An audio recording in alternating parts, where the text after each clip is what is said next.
Getting the exposure right is one of the biggest challenges landscape photographers face. And in particular, if you're photographing scenes where you include the sky or the sun into the photos.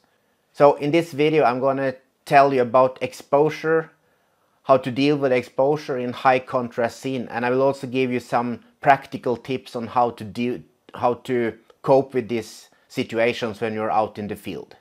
Most photographers have experienced high contrast scene. I typically, when I started to photograph, I took a lot of sunset photos because of course because of the nice warm colors, and so it attracts landscape photographers.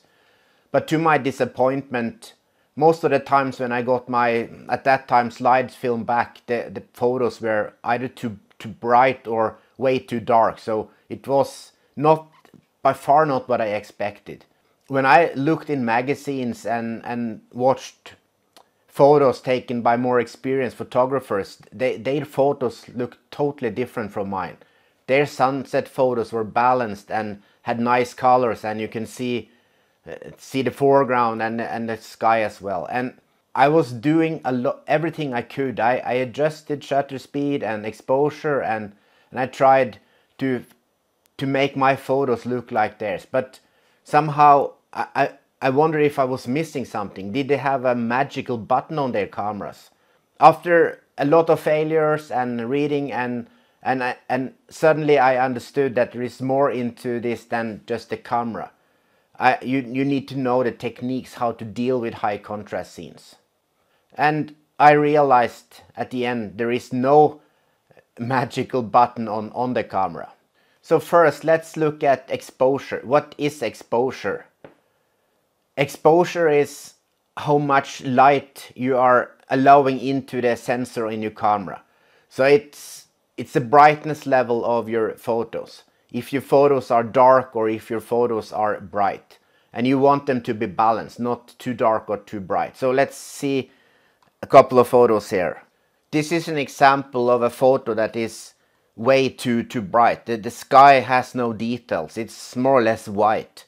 So that's not what I want the photos to be. And the other example is this darker photo here. And in this case, it's underexposed. So everything in the foreground, the grass here is just totally dark. But the sun and the sky has details.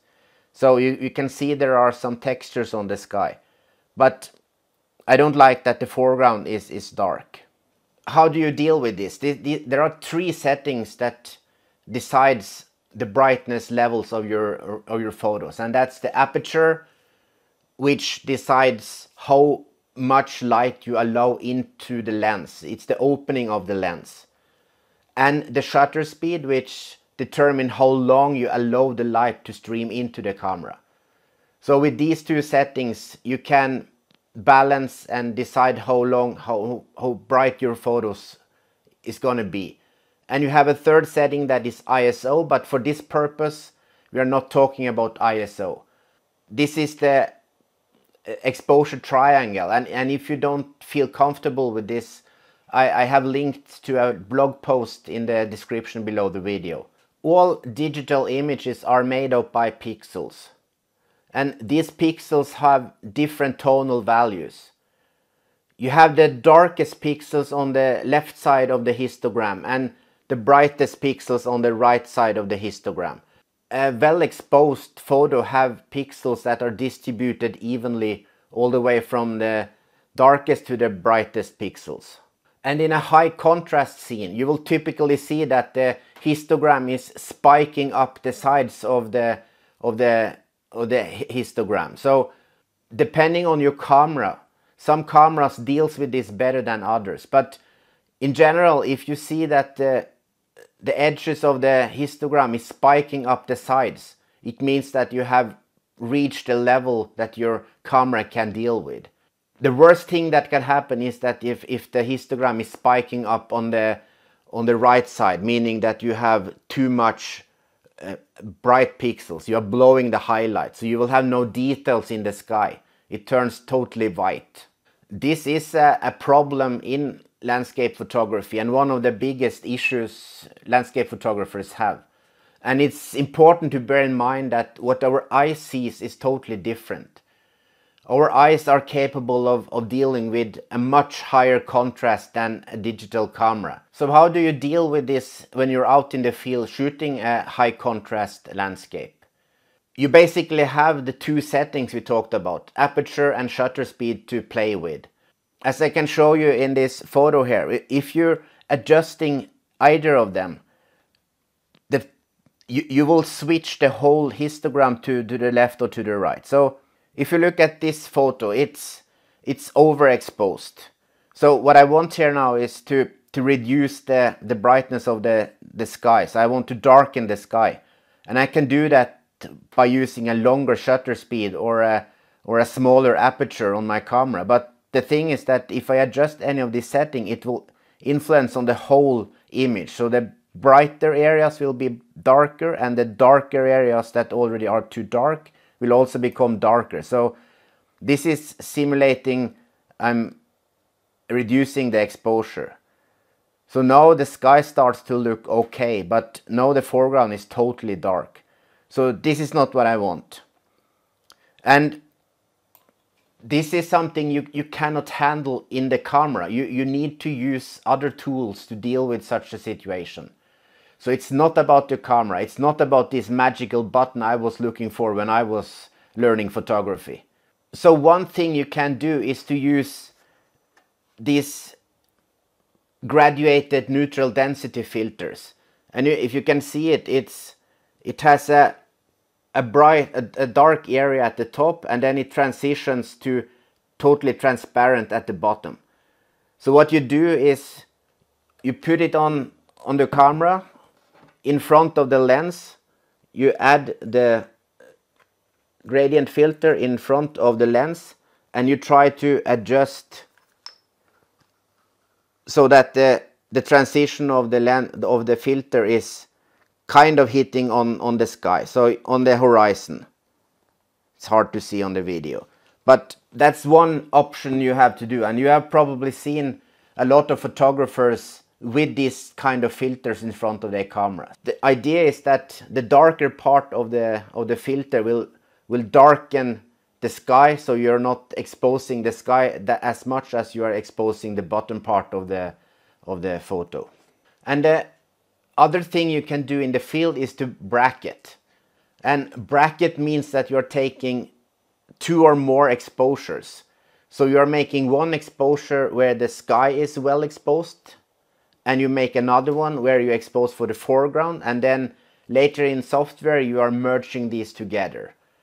So it requires that you already post-process your photos, and then you can plan ahead when you are in the field. You know that I will bracket these photos later.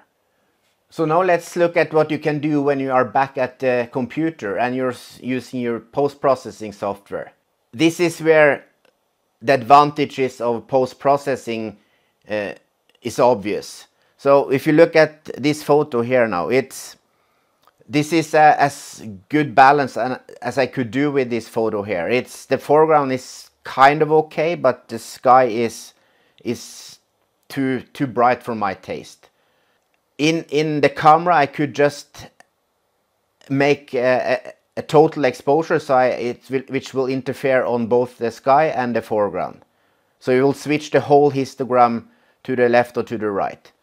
But when you are editing, you can target the highlights. So in this case I'm targeting highlights, and now I'm reducing the highlights, and you can see it doesn't interfere with the foreground. It's still, the foreground stays as it was. So in this case now I have darkened the sky so it looks much better, and I also want to make the foreground a little bit brighter, sorry. So then I can target the shadow area in my photo. And this is a totally different photo, and these adjustments targeting the highlights and the shadows specifically is not possible to do in camera. You can only do that when you post-process. So that's one of the big advantages with post-processing. And the other thing you can do in post-processing is to bracket your or to stitch together your bracketed shot that you took in the field. So you can do this in Lightroom, which I use, has a HDR merge function. So you are adding together the dark and the bright exposure, and you're merging it to a well-exposed HDR photo. You can also do this manually with layers and masks in a more advanced software like Photoshop, or you can also use luminosity masking. So that means you are targeting and you're masking out, and it's kind of a manual process. Which method you choose to use is up to you, and I prefer to do my landscape photos, and if I have a high contrast scene, I will bracket and I will stitch them in Lightroom or Photoshop when I'm back. I rarely use the gradiated neutral density filters anymore.